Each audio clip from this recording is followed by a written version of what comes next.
to Podsploitation, the Ozploitation podcast. This is episode 2, where we've now actually done some research. I'm Callum. I'm Daria. And I'm November. Cool. Yeah, so Ozploitation itself. So I actually made a point at the first episode of recording this of just not doing anything because I remembered seeing Razorback as a kid. I just wanted to watch again with no preconceptions about looking for a particular thing and seeing what I liked.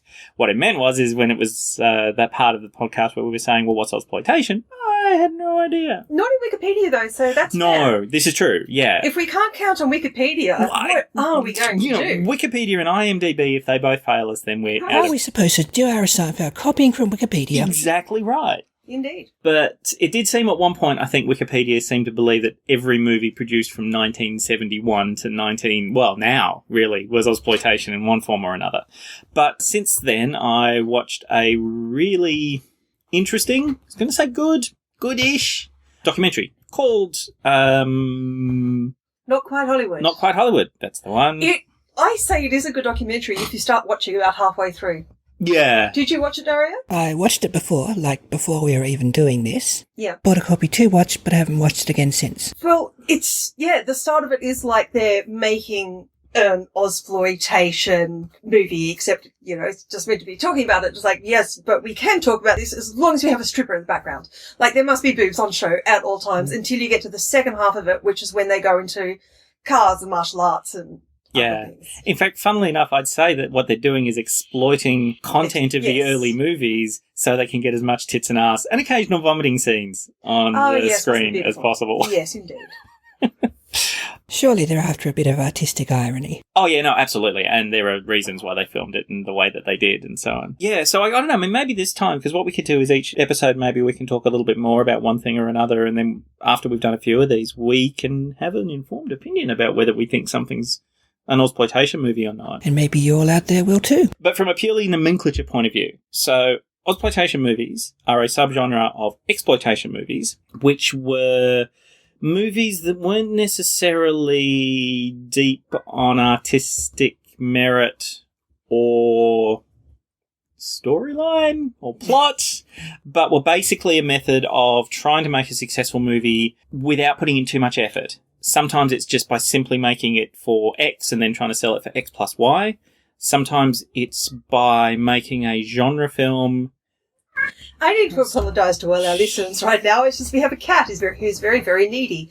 We put some curtains up to deaden some of the sound. The cat is entirely unsure about this concept. He knows you can walk through the curtains to get to the humans, but just doesn't appreciate the concept. Well, the curtains are black and he's black, so he probably thinks the curtains are him. He is not very bright. I was going to say, my cat has an existential crisis.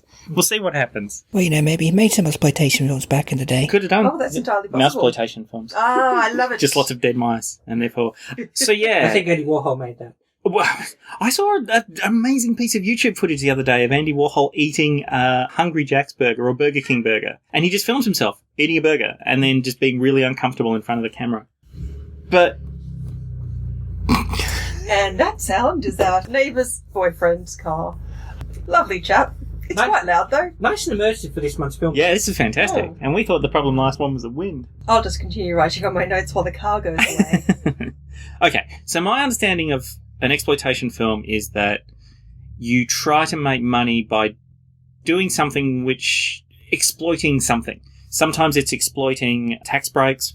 Sometimes it's exploiting the use of a particular culture or a particular basic concept so you can get away with not making a storyline or not having anything to say. Sometimes it's exploiting the audience, which was apparently a big aspect of these, was just to release them in these kind of cinemas where it didn't really say very much. False advertising being a big one, and we might get onto that with this particular movie because all of the advertising around the Cars that Ate Paris, which I don't think we've actually introduced as the movie we're doing this time yet.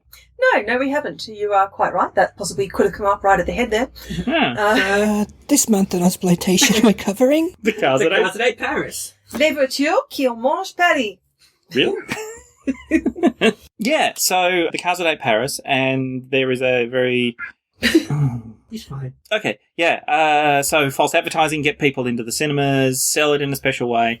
The classics, as I think we mentioned last time, were the blaxploitation films, Yes. which were about utilizing American black culture as a stand-in for anything they didn't feel like doing, whether it's writing a plot or Oh, I see. paying major actors or, all the sort of stuff that would keep the budget down to a bare minimum and then selling it.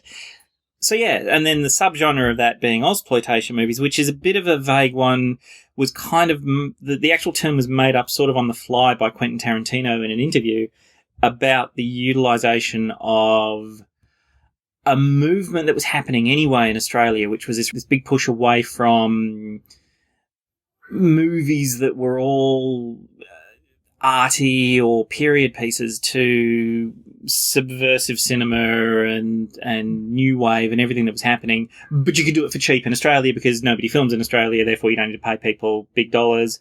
And then you can sell it just purely because everyone's got a funny accent. Well, also it was Gough Whitlam government, and so there was lots of promoting the arts.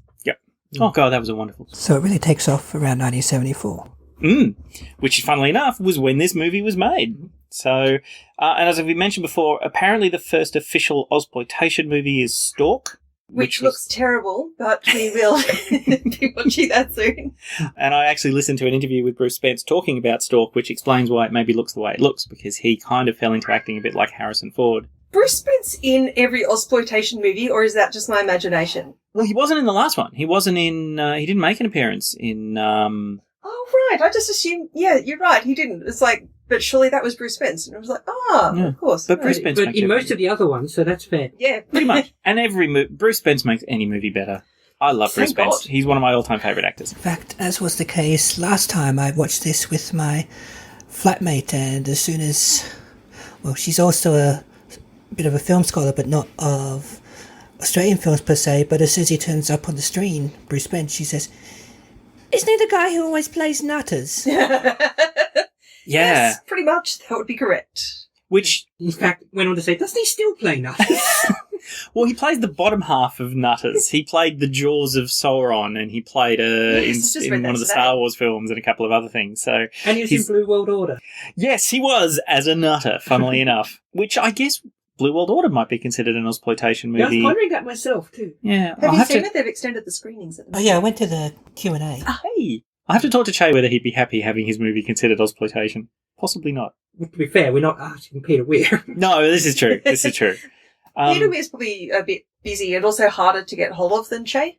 Oh, look, I mean, it makes perfect sense that somebody who, after going to this, made the most amazing film in Green Card, I think he just went from strength to strength. So, yeah, definitely. So possibly now maybe someone should actually introduce the movie that we're doing. Well, we'll just play the trailer for you all first.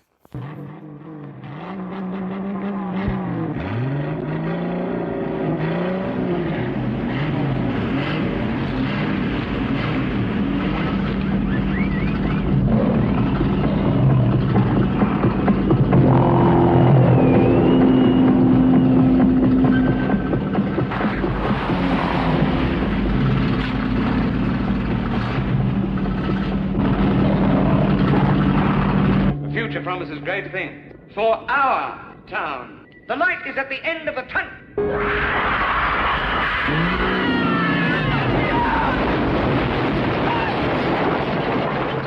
Welcome to Paris. It happens in hospitals all over the country. Accident. But it's the world we live in. It's the world of the motive.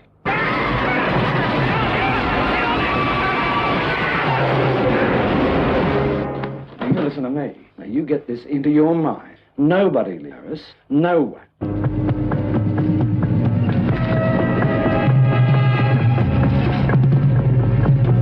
We get far more opportunity to do experimental work in the surgery and psychiatry than your city expert. This is where the really exciting work. No!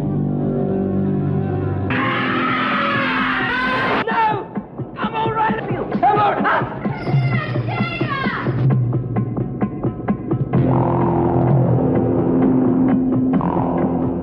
As you know, I have two hobbies. The past, which is manifest in these lovely old country towns like Paris. Neil, get off the road! Neil! And the future, which lies with our youth.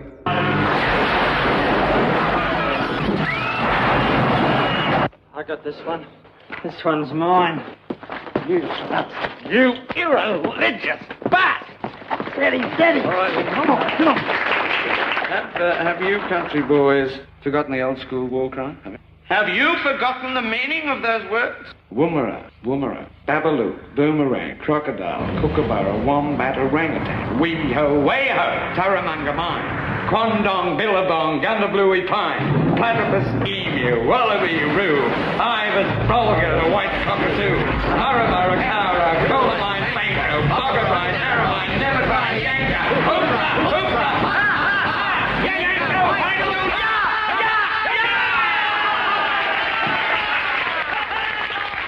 No one leaves Paris. No one.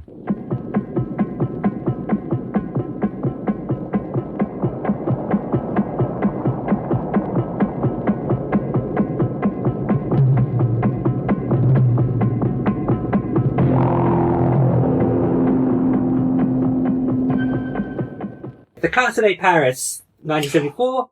Peter Oh. Weir. I watched The Cars That Eat People. Damn. That's that's less than 60-minute film. That one. Ah, yeah. It's terrible. So there may be a bit of explanation. After an attempt to sell this movie to America a number of times that fell on all sorts of terrible problems, an edit was released officially in America called The Cars That Eat People, and it was terrible.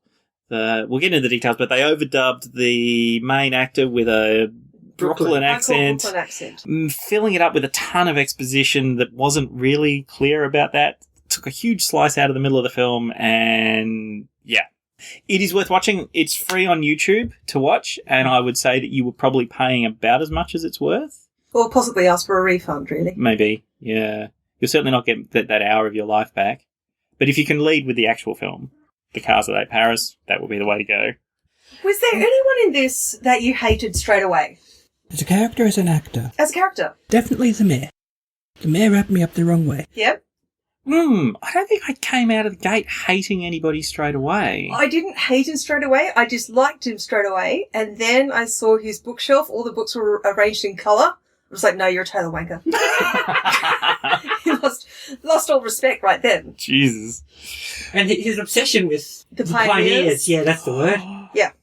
Yeah, including apparently Abraham Lincoln, well-known Australian pioneer that he was. That costume at the end was bizarre. The whole costume party was strange. But yeah, so, The Cars That Ate Paris. This is a tale of... It's another outsider comes to a small town. Genre in this case, our hero is an Arthur Waldo. Yes, it is. Yep. Ends up crashing... Well, his brother crashes their car into the small town of Paris, Australia. You missed the bit in the opening scenes, which was Cars That Ate Paris, proudly brought to you by Coca-Cola and Alpine cigarettes, the smoother way to die. Yes, in fact, the aforementioned flatmate actually thought that I'd got one of the copies that still had the adverts stuck on the front when he saw that. which is my understanding is exactly what they meant. They meant it to look like an advert that you would see at the start of a cinema. So there's an amazing, if you ever see any of the 1970s ads for cigars, there was a particular brand of cigar from the UK that's got a lot of these soft focus type commercials around it. I can't actually picture any cigar ads. I can only picture cigarette ads at the movies. Little skinny cigarillos. cigarillo type things. It's anyway, have a Hamlet or something. I can't remember. But if you look for any of those, it's that exact style. It's this soft focus, ridiculously pretty for the time because dude has the scariest porn mo I think I've ever seen outside of actual porn. And they get into this open top car and they drive away from a country home and they've got the music going and then there's this slow close up on a pack of Alpine cigarettes followed by a... Well, if the tagline was anyway... Oh, I did just know the answer to the question I was posing and now I don't. That was the particular... It was like, anyway, have a Winfield was the Aussie one. Because yeah. there was an ad, was a Winfield ad at one of the stores. That's right. In the film. Yeah.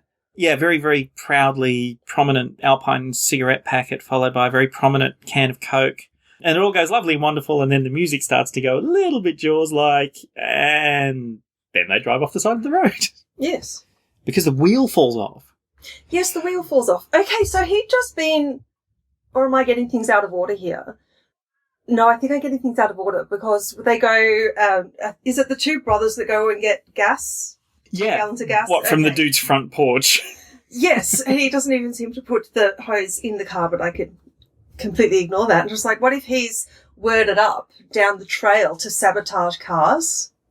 Oh. Like Mordecai in Cabin in the Woods. Yeah, I was going to say, you're exactly right. As the kind of the lead dude to make everything, this is something worthwhile. Because the thing that I could never understand was, obviously, and we'll get into it, Paris itself lives off car crash economy. Its entire economy is based on basically trapping cars like they're sea animals and Which stripping makes them. no sense. Why not just sabotage the cars? People earn more money. Why don't they have a slavery market? You're not getting that much from a bashed up car. Well, the way I kind of looked at Paris a little bit like the dude that keeps turning up at cash converters with another car radio that he's had to sell. Yeah. It's like, you've got to remember that these people are sort of interacting with an environment that in the outside world, they still need to sell to, I guess, what we consider sane people. And so... Oh, God, I just answered my own worst question. What's that? Throughout the whole thing, I was wondering where all the women are. There are girls and there are older women, but there are no women in that age group of youth. Yeah. No. I hope those two things are connected, but now they are in my head. Yeah, I'd say either they're on a certain dark market, or in fact, all of the physicians' patients, they're all men. There are a couple of very definite women at the end in the Pioneers Yes, but they're not the Pioneers veggies. balls. Oh, no, the veggies. Remember when the veggies make that random appearance? Right. Yeah. But yeah, you're right. I kind of got the impression that the majority of the drivers ended up as meat, or I don't think. Well, not like meat. Sorry, right. no, I mean, I haven't added cannibalism. bodies. To No, this. No, through the film, we don't see a car eating a person. We do see 3 people chucking a cow in the back, and the brothers just smile at each other. Oh, that's a thing that happens. Well, yeah, because I was going to say I got the impression it's really weird because the way that the movie was marketed and all the posters and everything make it seem like it's another type of Mad Max, but obviously it's not because the title certainly implies that cars will eat something or someone at some point, which does not occur. No, and not technically speaking. They wear a person at one point, but that's just because of the spike. It's hard to get out. Even in the metaphorical sense, it's probably more Paris that's eating the cars. Yeah. Although you could see that as if you want to go truly arty, and I've got some deep dives, that the cars ate the people, their souls, because they were living off the cars, and it all got very metaphorical. I was waiting for the cars to be alive and attack the town, because it's the cars that are being tortured here, well, as well as the people, obviously. Well, it's interesting because there were a couple of points where there were definite animal noises mixed into the engine. Okay, I thought that was Bruce Spence. So when the brothers have the car crash, there's that crazy animal noise. That's the same sound Bruce Spence makes when he's playing with the Jaguar hood ornaments. Well... And we don't know he's at least partly responsible for some of them because he boasts about killing the preacher. Yeah, well, this is the thing. I got the impression they use Bruce Spence as the kind of the catcher, and then he's way down the rung, because this is the other thing about it, and I've got to be honest, I really enjoyed it the more I watched it. I've seen it a couple of times now, because the first time I saw it, it was just, well, it's not Mad Max, and I'm disappointed. I remember seeing it when I was younger. And you have this car that's all through the ads, all over the image, and it doesn't show up until 15 minutes before the movie ends. I think there are a lot of people who are in the place I was, where I had watched this film when I was much, much younger. I think it was a Midnight movie or something. Yep. And I kind of remembered the last 15 minutes as being the whole movie. I think that would be the same with Mad Max with a lot of people too, though. Yeah. But yeah, no, I really got the class structure that they're talking about in this film, and that was the thing about Bruce Spence's character. But is there a class structure? Very much so. It's kind of like there's the mayor and the doctor, and then pretty much everyone else. But that's the thing. So it's not. It's the working and the non-working. Exactly, yeah. And I very much got the impression that you see these dystopian films, I mean, like the newest Mad Max with Immortan Joe and people like that, they're already well established in that area. You don't piss off the Emperor, you don't piss off Immortan Joe, they're already established and scary. Yeah. I really got the impression that the mayor, that John Mayon's character Len, is trying to establish a setup like that, and he sort of carries that weight, but it's all very tentative, and you can see that a lot of the people in the town aren't really happy with it, and the fact that they've got the disaffected youth and they've got those kind of, like, the fence lurkers, so Bruce Spence's character, who could go either way, the chief of police and the... Oh my god. Oh, sorry. I'll get back to him. Okay, yeah. Yeah. The chief of police and Daryl, the intern in particular. The orderly. Yeah, that are notionally still the youth, but are in that kind of camp of the grown-up. So I kind of got the impression that it's all very muddled and... And Arthur fits in there as well. Yeah, absolutely. Like, we'll adopt you as our son. Because despite that terrible but have a job like grown-ups do. Yes. Oh, yeah, his relationship with the mayor got weird as... Yeah, I think we were supposed to read Arthur as younger than he looks, especially younger than he looks by today's He was actually only like 25 at the time, but seriously, he's bald with a comb over. Yeah. He's actually 4 years younger than Bruce Spence. Wow. Is there any actual youth in this film except Mayor's children? And a couple of other kids. Oh, you mean the around. actual kids? But the youth who drive the cars. They're not... Well, they have to be stuntmen, mostly. It took me ages to work out where I recognised Arthur, Terry Camilleri from as well. And that is that to people of a certain age and background, what he will be doing is sitting on the edge of your recollection for being Napoleon in Bill and Ted's Excellent Adventure. Oh, right, yes! Oh, that's fantastic. I actually recognised him first as the bathtub watcher of The Truman Show, which, of course, is another Peter Weir movie. He's the guy in the bathtub. From the bathtub, not a dude watching a fucking bathtub. Okay, up to speed. I just thought that was a weird sentence, okay? You know, the dude who basically spends the entire film in the bath. Yeah. Yeah, he's there as well. Oh, in fact, I think I've recognised the bathtub watcher as Napoleon and just didn't reconnect this time. There you go.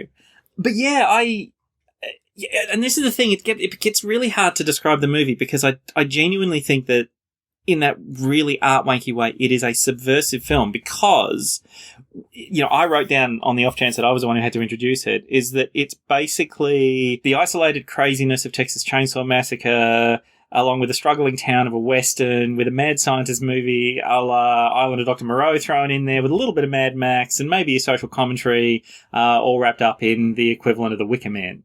Because seriously, it's not any one thing. I actually felt, and maybe this was because they made it in 1974 and I'm watching it in 2018, that there was a much darker film just below the surface. Oh, yeah. Absolutely. Yeah. Yeah. I felt I should have got more of a sense that they was essentially metaphorically or otherwise cannibalizing the crashed cars and their occupants, whether it's for workforce or parts or even worse, literally cannibalizing them. Yeah. Or medical knowledge, of course. Yeah. Well, there is that, how much is medical knowledge and how much is let's just have some fun with a Ryobi drill. Yes. Okay, so is this skipping ahead too far? Do you think the doctor was a real doctor? I believe he was actually qualified.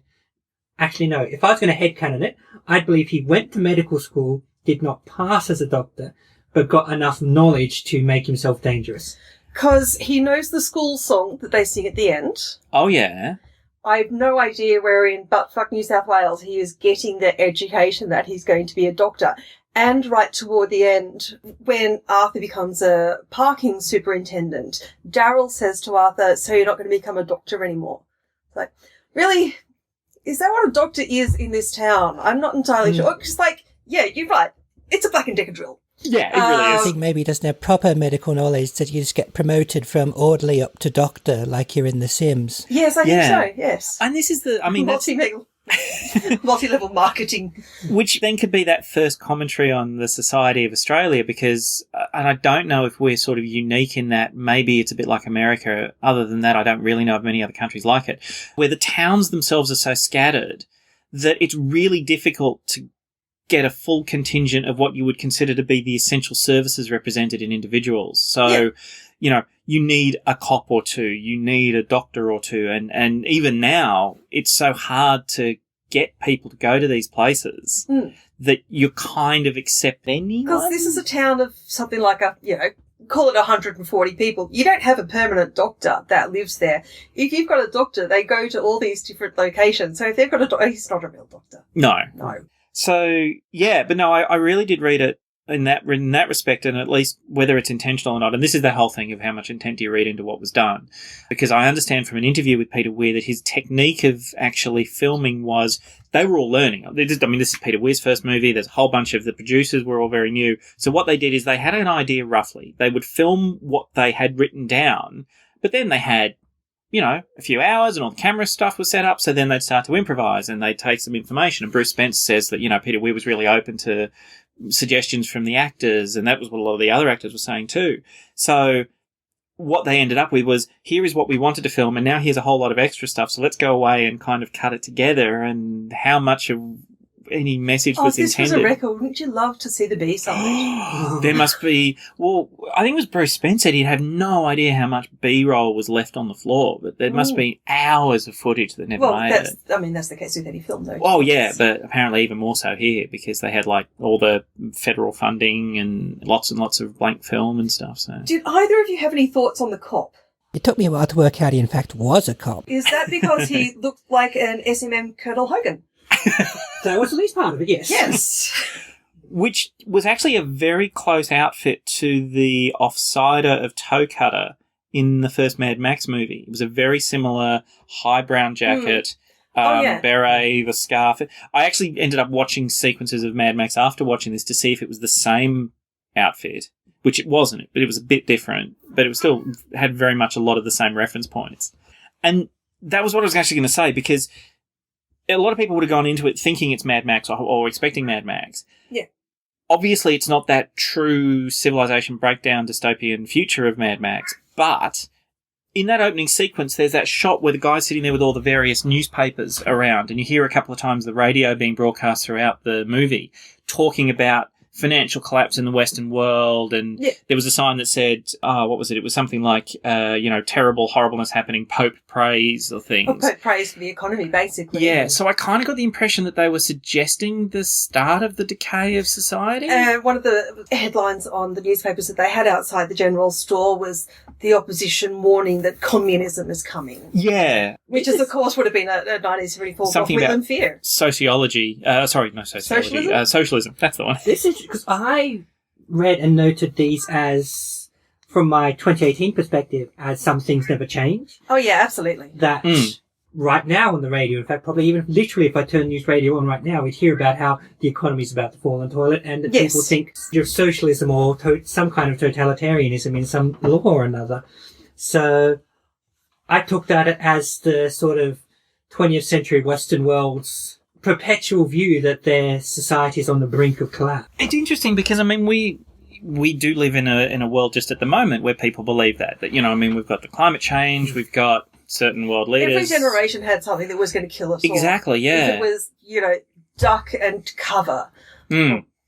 There's always, every generation's had one. So you work on the principle that if they're actually thinking that part in their head, and, there was the fuel crisis in America, and of course, this is literally in the middle of the Vietnam War. The Vietnam War's got another year to run before it's over officially.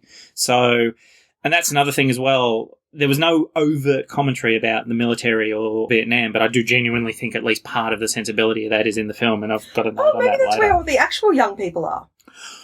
Well, that wouldn't surprise me, because there does seem to be that, as you say, that section of what we would consider to be youth, from the sort of the 16-year-olds to the none of them are there. Young 20s. I admit I thought it was just like Dawson casting with 20-somethings playing teenagers again. Well, you don't know, do you? Yeah.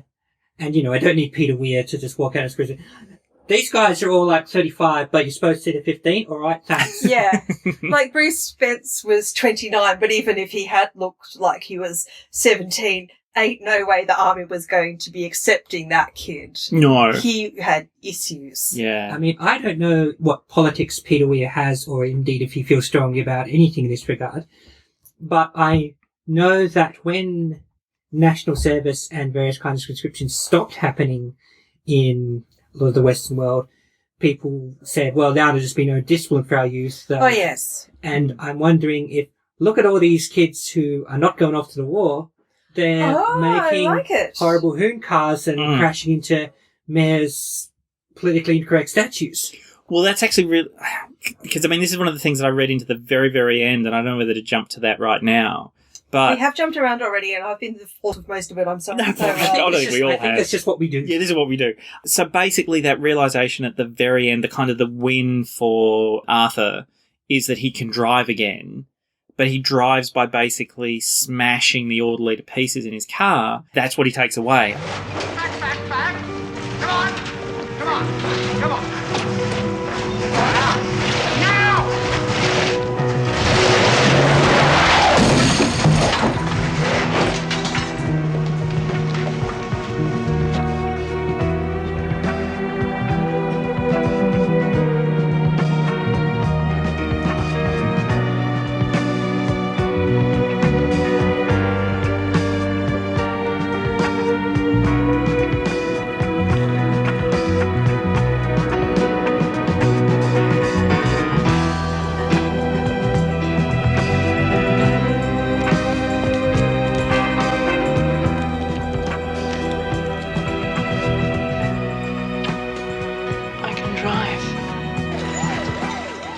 kind of got a real Vietnam veteran back from the war. You know, we've done what the leaders have told us to do. I now have the ability to live because I can But he's still kill not someone. going to get away because the roads are full of traps. He's not going to get anywhere. Now that's actually interesting. So I joked about having watched The Cars That Eat People, but I did genuinely sit down and watch The Cars That Eat People just before this. That moment, the assumption, I don't know whether you can assume in The Cars That Ate Paris whether he doesn't get away, because he does seem to be heading off into the darkness and everything seems fine.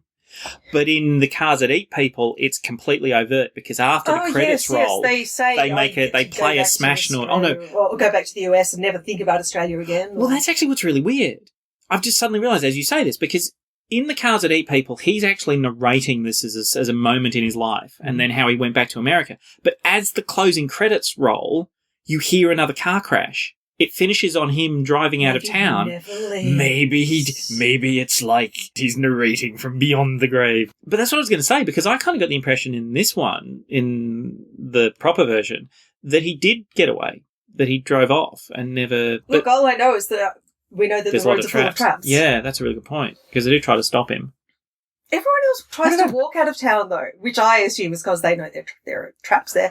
But just why don't you just wait till morning? I realise that's a bit rational, but... There was a couple of interesting things I saw, which I don't know. In that ending sequence where everyone's leaving, there was this quick progression of vehicles. I think a guy starts with a wheelbarrow, and then very quickly there is a hand-drawn horse cart. So we go from one wheel to 2 wheels to 4, are you saying? Well, I don't know if it's necessarily 1 to 2 to 4, but it's definitely a progression of vehicles, because the horse cart followed by a very old car, like suddenly like almost a Model T Ford. We've never seen any hint of that style before. Then followed by an actual car, and of course then followed by Arthur's modern Holden. So there was this kind of real rapid-fire progression of the age of the vehicles, but I don't know whether or not that's significant or just happened to be what was going on, because most of them walked out like refugees, which is what they were. This is probably a question for you, Callum, rather than Daria. So we were seeing just as a car... I don't think of you as a car person. No, I assumed that's where you were going. As a car person. So we see a car graveyard in Paris. Which is proper creepy. That I could work out.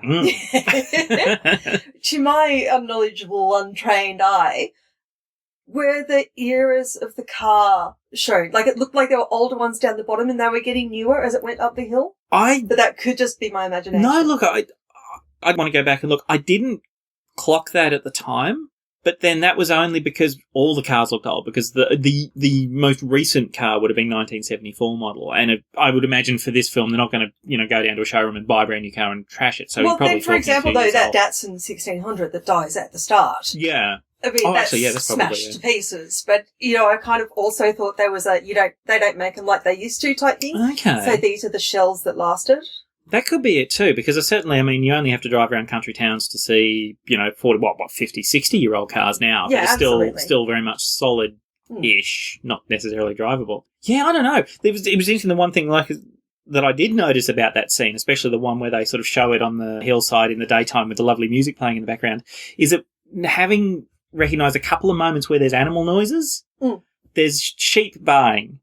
There's sheep bleating as you're looking at the cars in the field, but there's no sheep. Australia itself, there are sheep that cross the road at the start of the film. No, that's true, yes. In the ad. Australia is not terrifying in this movie. Australia's quite pretty. Yeah, that's actually a really good point. At least during the daytime. Well, except for this little part of it. Except the creepy... You just mentioned the music. I noticed the music was by Bruce Smeaton, who also did Picnic at Hanging Rock, A Town Like Alice, and Roxanne. Oh, really? Yeah. God, I love that movie. Wow. That's such a bizarre film. That's actually, that's really interesting, because there are a couple of sequences, thinking about it now, where you're watching establishing shots of the Aspen town in Roxanne that have a very similar feel to the way they show some of the shots of the town in this one, with the music playing in the background as they kind of pan across, the lovely vista. Well, it looks like a lovely vista of a nice town nestled in the valleys. But yeah, that's really cool. I do know that it was the one thing that won an award for this movie. Oh, was it? He won the AFI Best Original Score in 1975. Yep. We were talking the other day, another friend and I, the interesting position a composer, the musician, has in terms of scoring a movie, in that they have to do really badly before someone notes and remembers how bad they are. Well, just like the editor, really. Yeah, exactly, yeah. But on the other hand, when they're good, you do remember is the one Yeah. the composer has. Because you watch a bad movie, you'll curse the director, you'll curse the actors, might even curse the writers, but if it had a dodgy score, you just go, oh, the music was crap. You probably won't even look at who composed it. But if it had a really good score, and you'll think, oh, who wrote this? Well, that's what happened on this one to me. I heard the sound come up and thought, well, that could very much be Peter Hanging Rock, and then looked it up and it was the same person. Which makes sense, because Peter Weir does tend to keep a sort of a rogues gallery of people with him, from obviously, Terry Camilleri as an actor in Truman Show to soundtracks. Because what I was going to say is the Truman Show was really a stick out for me on that score, which is that the movie was kind of cool, but with the music in the background for the Truman Show is amazing. Yeah. It's so good. So, yeah, you're right. It's a bit like special effects, I suppose. The best ones are ones you don't really notice, and unless the soundtrack is particularly bad, a good soundtrack kind of vanishes into the background. Although that said, he crosses a bunch of genres in this film, because there's a sequence which is clearly meant to be the Wild West standoff. Oh, yeah. Where he's there with the harmonica, and then they score in a French ballad at the very, very end. Well, it's the castle at Paris. Funnily enough. So it does bounce around a little bit, but he does a good job. And that piece of music that plays when they set fire to the car that they crash after Arthur's come to town. The closest to the Jag. Town Square, The Jag.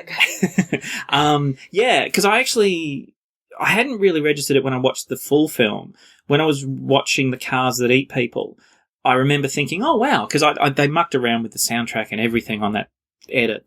And I'm like, oh, this is a really interesting piece of music to play during here. Mm-hmm. I wonder if they did that on the original, and they did. And it's this really nice piece. And it's almost as if, again, to jump into what was intended, it's almost as if all of the nastiness you see before, they descend on the body of the car, and you get the old lady and everyone kind of hacking it. And then at the very end, they're kind of they're cleaning themselves of it by burning what's left. And it becomes this really quite pleasant, tinkly bit of music that's at the end. They don't give much of an indication of how many cars go through there. But Bruce Spence, Charlie, has his little mobile. It's got 7, 8 Jag hood ornaments on it. And that's just Jag, so they must be going through quite a few. There must be a much larger car graveyard somewhere outside town. Yeah.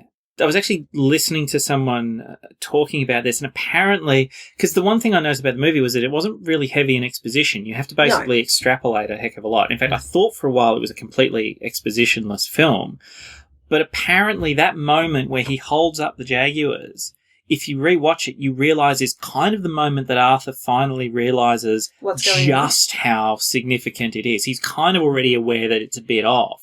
But for them to have, as you say, that many specifically Jaguar hood ornaments, and I believe even back in the 70s, given that Jag was there was an Australian division of Jaguar, they weren't a common car. No.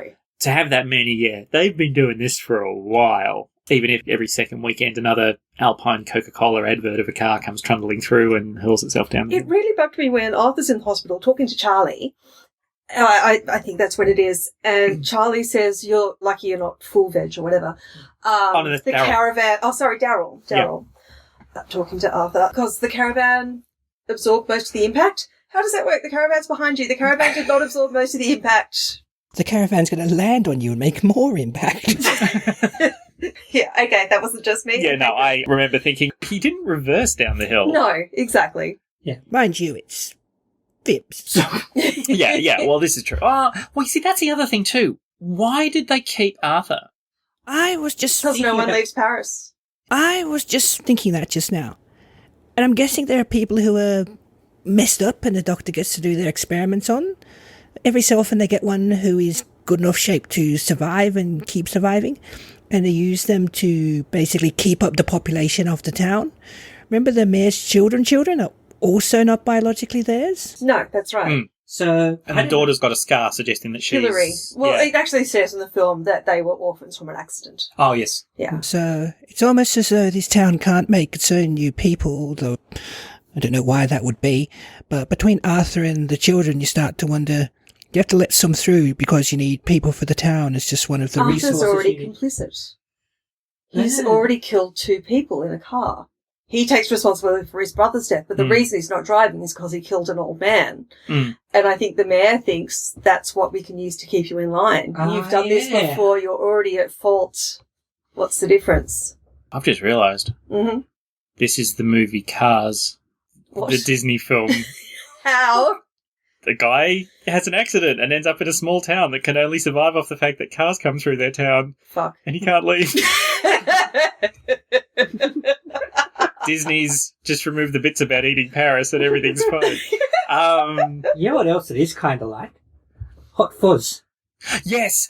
Oh my god! Oh god, yes. Yep. Yes. I completely got that the mayoral structure, that kind of upper level structure of the elders. I think they were even called the elders at one point. Are they referenced as the elders, or just? I don't think so. Were, Maybe but it's not. not uncommon for that to actually be what they were called in real towns. So just neighbourhood watch. And that's what I meant when I was like, I think that the hold that John Mellion's character has is a very tenuous one. Is he is very much trying to keep it there for the greater good. The greater good. And he is not, and he's holding on in that same way that Edward Woodward's character is in Hot Fuzz. Yeah, that kind of town. And in fact, that's what I said. It reminded me of The Wicker Man, another movie with Edward Woodward, where a guy turns up in this town where everything's really weird and strange. Yeah, completely agree with you on that score. So it's Cars meets Hot Fuzz. Mad Hot Fuzz. Wait, I think that's a different film. The mad hot fuzz of Dr. Moreau. I heard another review that said, if you enjoyed David Lynch's Dune and you like Cars, you'll enjoy this movie. Jesus. Oh, they actually referenced cars in that movie, did they? Excellent. Because I literally only just put two and two together on the whole getting stuck in a small town that lives off traffic that doesn't come anymore. So, to Nazism. Yes. So, one of the cars has backwards and forwards swastikas on it. Yes. Yep, I remember that. Was that just because this person wouldn't know, the youth in question wouldn't know how to put one's swastika? So for me, here's another dive. So I do also think the movie was a commentary on the youth. So that early 70s... No. I know, right? But yeah, that late 60s, early 70s uprising of a culture that never really existed before. And of course you saw it in things like American Graffiti and The Clockwork Orange, people were genuinely frightened of the kids. Yes. And I think having Nazi symbols is just an example of it's like, if you want to see an 80s movie, they're playing rock and roll or beatboxing or doing that breaking dance or something that would have... I also thought the Doctor was kind of Dr. Mengele, and then they give Arthur this position of authority and he gets his the Nazi armband. Not Nazi, obviously, but it certainly looked at, and with his brown uniform that he had with this, Yeah, I very definitely got Nazi overtones with that whole outfit, the special black armband. But I just don't know why. Yeah, and again, I don't know if it was intended or not, but I definitely got a Nazi. I got a real stormtrooper feel, Nazi stormtrooper feel not the fun from ones. not the ones that kept missing. Yeah, I very much got that impression from his outfit and his uniform too. And again, another one of those things of like, how far would people go just because they're told to by someone in power? And speaking of when they give him that armband, I loved that moment where they're all sitting there and they've got the half-drunk beers in the town hall. And John Mallion's like, and the overly sexy picture of the Queen on the wall. Yes, which... That wasn't just me, right? She was overly sexy. Well, I didn't get that impression, but she was, the Queen... because I can remember from the 80s, there'd always be a Queen... I did Scouts, I did Cubs and Scouts. There was always a picture of the Queen in the town hall absolutely. And, beside the flags. Oh, yeah, there are definitely rural towns in Australia that look like this... through to, I imagine they're still like that. Oh, God, yeah. I would absolutely. still not be terribly surprised to see a picture of the Queen in a small town hall. Yeah, in fact, I can remember thinking, I can imagine driving to Goulburn and seeing large, probably refilming this in Goulburn, and a lot of the sets would look the same. What's the minimum size of a town before you can have a mayor? Do you really need a mayor for 150 folk? I don't know. I don't know. Is there a minimum size, or...? I don't know. Maybe it's something to do with the definition of a town. Sorry, that was just a... I know there's technical definitions of city and what have you. Of course. But I don't know if the mayor is just if everyone says you're in charge now, that makes you the mayor, regardless of how many of you there are. Maybe you just have the best car stereo. Well, that was the other thing too. Did you notice that every radio in town is a car stereo? Yeah. Which, again, I can understand the town now lives on cars. That makes sense, and I recognise. But how did it start? Yeah, and where did all the stuff go that you needed to replace it with car stereos and hubcaps and...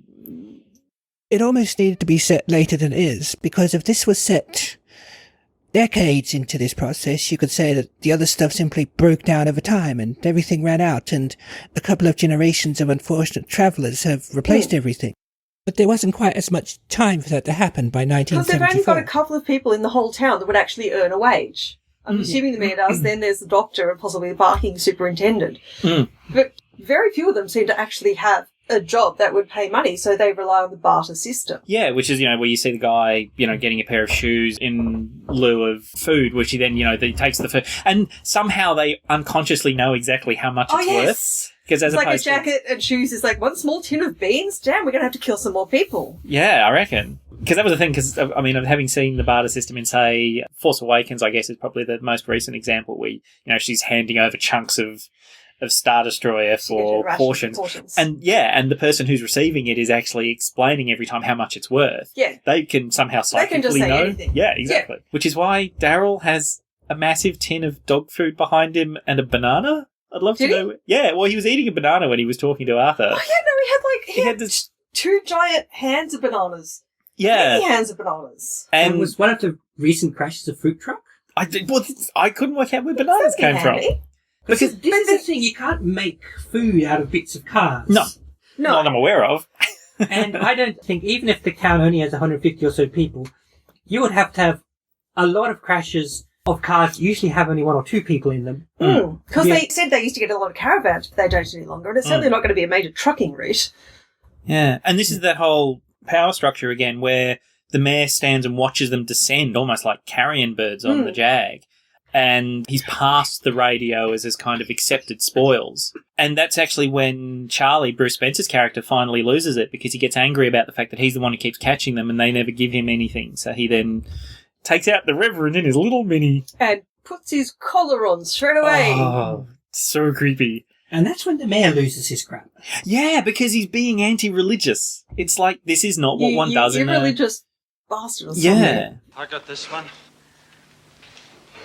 This one's mine.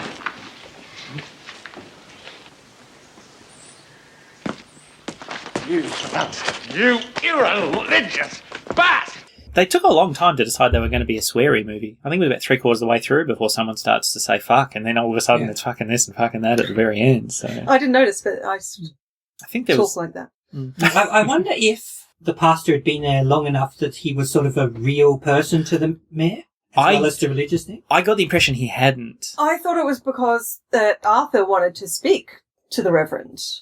Yeah, but I got the impression the mayor didn't condone killing the pastor because he goes off at Charlie about it. Oh, but also it's not a car accident. Charlie shoots him. Yeah. That's a very different scenario than they're used to. And he'd be all Queen and Queen, country and God. So you're probably a thing you just don't do. Yeah, you don't shoot the priest. Yeah.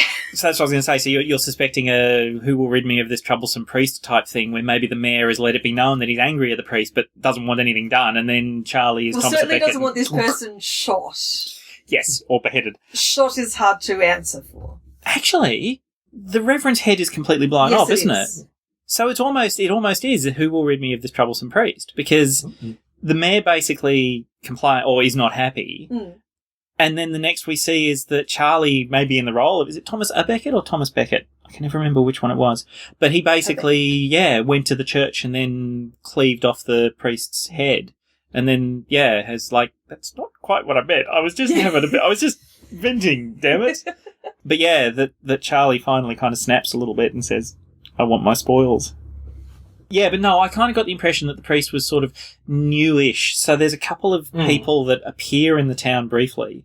The insurance assessor at the very start, where they have that fantastic papier-mâché children's model of the hill and a Hot Wheels car to simulate the accident. Why do they even have that? Wasn't that your first thought? Who just has that sitting around? There is a person who obviously his entire job in that town is to make shitty models, because he's made the shitty road they nearby. Just got someone's kids. Well, maybe that's what it was. And then they got the shitty town, the new town that they're trying to decide whether or not to put the particular veranda posts out the front of. Yeah, someone's basically just got a lot of plaster of Paris and a few toothpicks. Yeah, that was really awesome. Even though this one doesn't literally have the there are no police trope, it certainly has the there are no forensics trope. Oh, yeah, very much Well, there is a police. It's just that's what S&M cosplay Colonel Hogan. It does have police, but not one that's actually too interested in following up that particular law. Yeah. Right at the end, the copper says to the mayor that he's going to have to report on the police death. Yeah, on the Reverend's death. Yeah. Yeah. And that was, again, a very real, we don't want the outside, coming to our little town. And in fact, funnily enough, I thought that had happened because when the Reverend had been killed, and then the next sequence you see, I think, is John Meillon staring at this convoy of a police car and an ambulance. And I thought, well, here's the outside world come to Paris. Oh. But in actual fact, they're all just the local bits and otherwise pieces. they would have gotten there ridiculously quickly. Well, yeah. Sorry, yeah. So the two outsiders I really saw was other than Arthur, obviously, was the insurance assessor and the priest. He's still very new because he's still saying, you could get that road fixed. So I guess it's one of those. And he's still calling the town new. Yeah. So Yes. he's obviously been rotated into the church as whatever the father. Hence why he's late process for his sermon. In Mr. Bean's car. He's a tall man. He does not look like he enjoys driving Very that tall vehicle. man from Mini. But it was a very recognisable car. Yes, Yeah. it was perfect. And to those of us in the audience who don't recognise cars so easily, will recognise that's the red Mini, that's the priest's car. And it's funny because it's very much a priest's car too. I don't know what it is in my head, but I imagine that a little red Mini is sort of the kind of car you would imagine a priest to have. It's a very, very humble motor vehicle as opposed to Jags and Holdens and... It gets from A to B and it's not flashy. Yeah. It's going to be very functional. Now, we just mentioned the height of the police, of the Reverend, sorry. I don't know the height of Terry Camilleri, who played Arthur, but in so many shots, like next to the mayor and next to someone like Daryl, is he actually shot standing in a hole? Because I don't think he's that short, it's just people tower over him. I think there was a reason Terry Camilleri was asked to play Napoleon, even though we know that of course. Napoleon, Yes. Well, he is a short actor. yeah, okay. I very definitely. Because that was very, impression. very much used to emphasise his youth, whereas they could have just gotten someone who had hair. Younger. Yeah, there was some. In this movie, you can really see that people used to look older at a given stage than they do now. Oh, that's very true. I mean, like, the actor playing... Who was playing the mayor? The guy playing the mayor. John Meillon. Yeah, he's about our age. He looks like our dads. Oh yeah, I've Whoa, really? God. Well, I've spoken about this before with Bruce Willis. Bruce Willis, when he was in the first Die Hard, was 30-something, like really young. Yeah. Significantly younger than anybody that I tend to hang around with these days, and he's still, even in that movie, looks In the like my first dad. one. Yeah. Yeah. So... A dad, not your dad. Not my dad. No. Sorry, Dad. But a dad. I have no doubt my dad would go crawling through a ventilation duct to save me. So, yeah. But yeah, no, there very much was that impression of older people than being generally old. But Terry Camilleri is so softly spoken in this movie. Yeah. Which I guess was his character. Well, also, he's broken. Yeah, He only really starts speaking after he's caused this death that he believes he caused. Yeah. So, yeah, he's broken, he's small, and that's why the mayor thinks he can be manipulated. Yeah. And also, weirdly, he feels like obliged to everyone because he says in the big discussion part that his brother hated him. And in fact, interestingly, it was after I then rewatched it a second time, it's his brother that gets out and joins that job line at the very start. Oh, yeah, right. While Yeah, he sits in the background. Yes. And there's even at the very beginning, the very first shot you have of them where they're parked on the side of the road and he's eating... they're both, the brother's doing something in the foreground and he's eating on the steps of the trailer. I think there's a look that he casts, which is actually, that his brother cast to Terry's character, to Arthur, that's almost, doesn't like it. So how old is Arthur meant to be then? I would say he's 17 going on 48. Yeah, right. It's really hard to tell. This is the thing. It's what we were just talking about. Yeah. The actor's 25. By modern standards, he does not look 25. No. And part of it's the comb over. I think some people would just accept it. My brother was the... born by 25. Yeah, but then you accept it. You shave it all off and you don't do the comb over. But that's just, that could be 70s hairstyles too. So There's that too. yeah. They definitely all look like they're very 70s people. Well, I only found out from an interview that Bruce Spence is 70 or 71 this year. Yeah. So, I didn't know his actual age, but I was kind of going with the maths.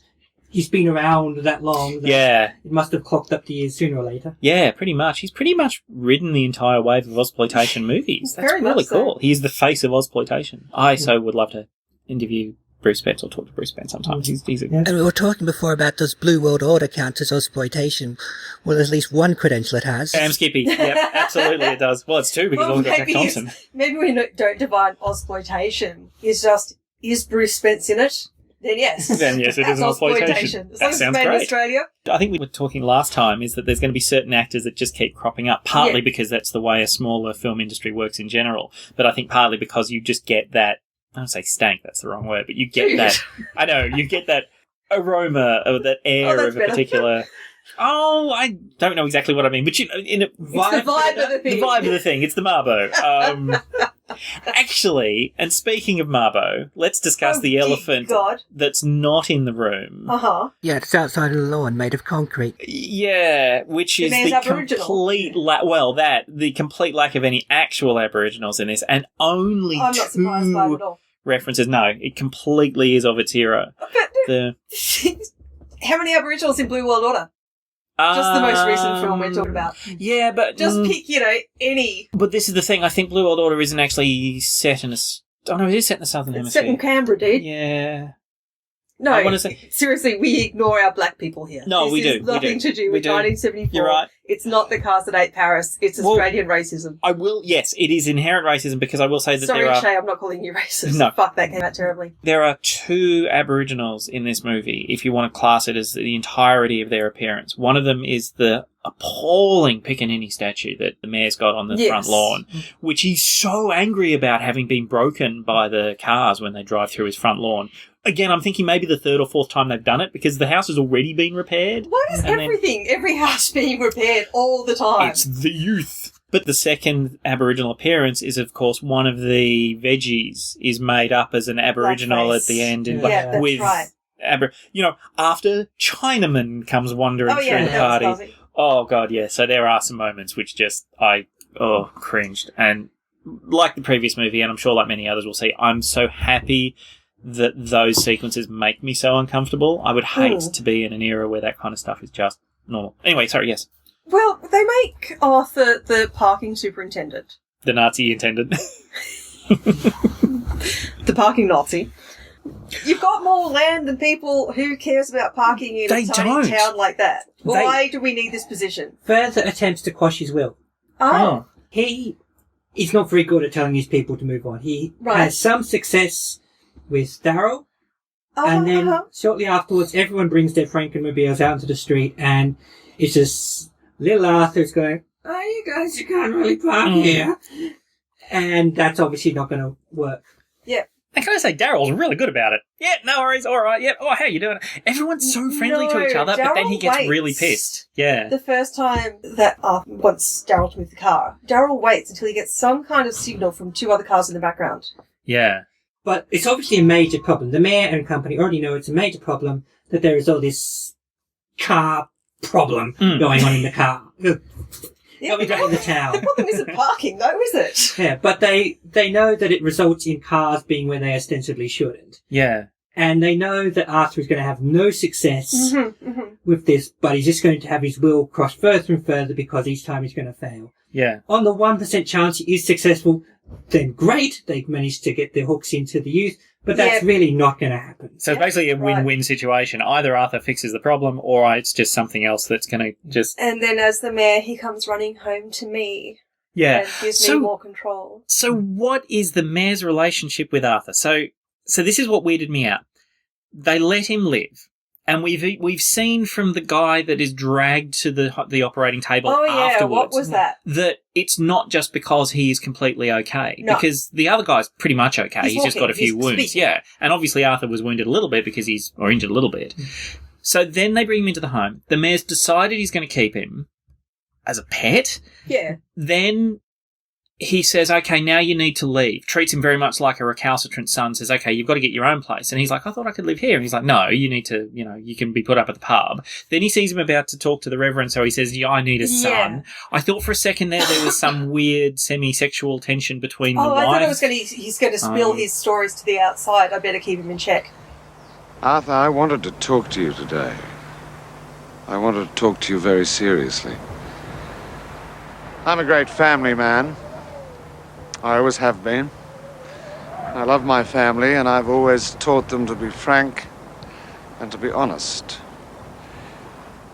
I would like to talk about last night. Last night, when I saw you with Jeanette, I realized there was something missing in our family. A son. A son? Yes. Yes, I feel with you that I could say anything. And I would like to think that you could me. Because, after all, I mean, that's what families are about. And, oh, Beth, she's mad about you. I'm going to have to watch you, or she'll spoil you. What I would like you to do is I would like you to settle here permanently and become part of our family, part of my family.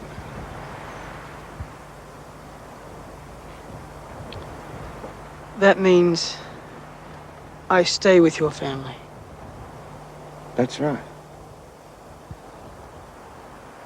Okay. I never had a real family. There's one thing that close families don't do. They don't talk to outsiders like Ted Mulray. They keep themselves to themselves. But I just don't know whether... Because John Meillon, at the very, very end, he very clearly is a man who's totally broken. He's lost his town. Everything he thought he was trying to kind of hold up has crashed. And I kind of got part of it was the last bit was the loss of Arthur driving away. Because there's no way he can keep any of it secret. So it's not like Arthur's getting away from town is going to be a problem.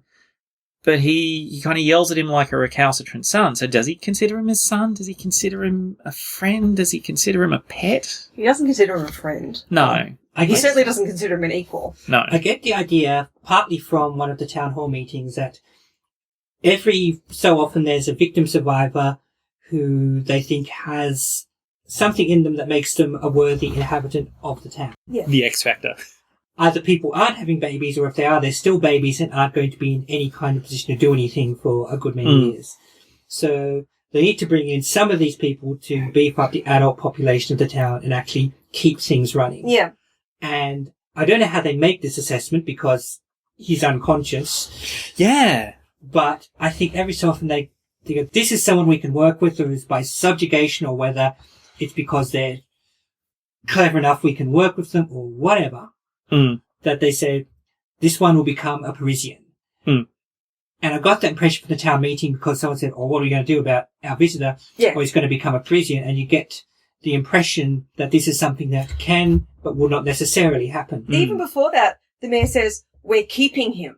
Yeah, that's the thing. That phrase, we're keeping him. And the doctor, I think, right at the very start, when Daryl says, so what should I do? Should we go to the caravan and get all the stuff out from inside? And then the doctor says, no, Daryl, I said, he's going to become a Parisian. Yes. So obviously if you assume that the doctor and the mayor are on a similar kind of a sort of power level, then the decision has definitely been made higher up, has been made in the town hall meetings. Did you have any thoughts on the ongoing experimentation of the patients?